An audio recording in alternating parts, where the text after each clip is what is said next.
જેથી તેઓ missile man of India તરીકે કહેવામાં આવે છે. ડોક્ટર કલામ 2002માં ભારતના રાષ્ટ્રપતિ તરીકે ચૂંટાયા.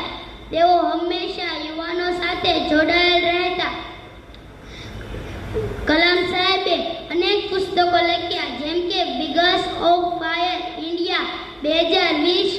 તેમને અનેક સન્માનો જેવા કે વિશ્વભૂષણ, ભારત રત્ન જેવા પુરસ્કારો મળ્યા.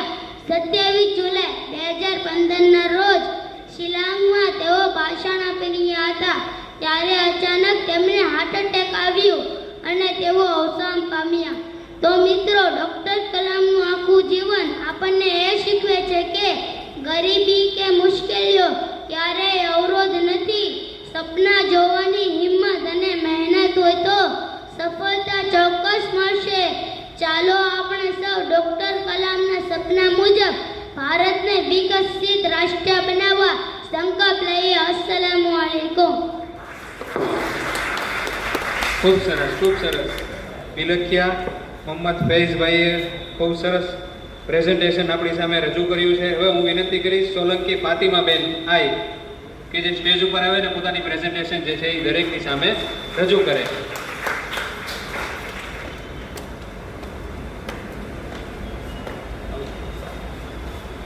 માનનીય મહેમાનો, આદરણીય શિક્ષકો, વાલીઓ અને મારા પ્રિય મિત્રો, ભાઈઓ અને બહેનો, અસ્સલામુ અલૈકુમ.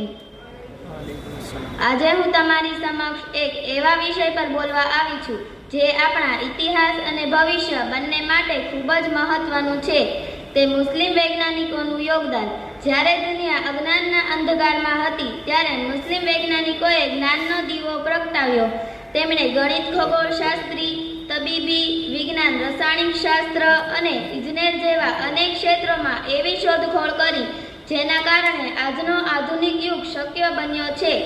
તેમનો સંદેશો માત્ર વિજ્ઞાન સુધી મર્યાદિત ન હતો, પરંતુ એ પણ હતો કે જ્ઞાન મેળવવું એ દરેક મુસ્લિમ પર ફરજ છે. આજે હું તમને એવા કેટલાક મહાન વૈજ્ઞાનિકોની વાત કરીશ જેમણે માનવજાત માટે અનમોલ યોગદાન આપ્યું અને આપણા માટે પ્રેરણાનો સ્ત્રોત બની ગયો, જેમને દુનિયા અલ-હાઝેન તરીકે ઓળખે છે. તેમનું પૂરું નામ ઇબ્ન અલ-હૈથમ હતું. તેમનો જન્મ ઈરાકમાં થયો હતો. બાળપણથી જ ગણિત, ખગોળશાસ્ત્ર અને પ્રકાશ વિજ્ઞાન પ્રત્યે ખૂબ રસ હતો. તેમને આધુનિક પ્રકાશશાસ્ત્રના પિતા કહેવામાં આવે છે. તેઓ ખૂબ જ મહેનતી, સત્યનિષ્ઠા અને જિજ્ઞાસુ હતા. તેમણે સૌથી પ્રસિદ્ધ પુસ્તક છે કિતાબ અલ-મુનાઝિર. આ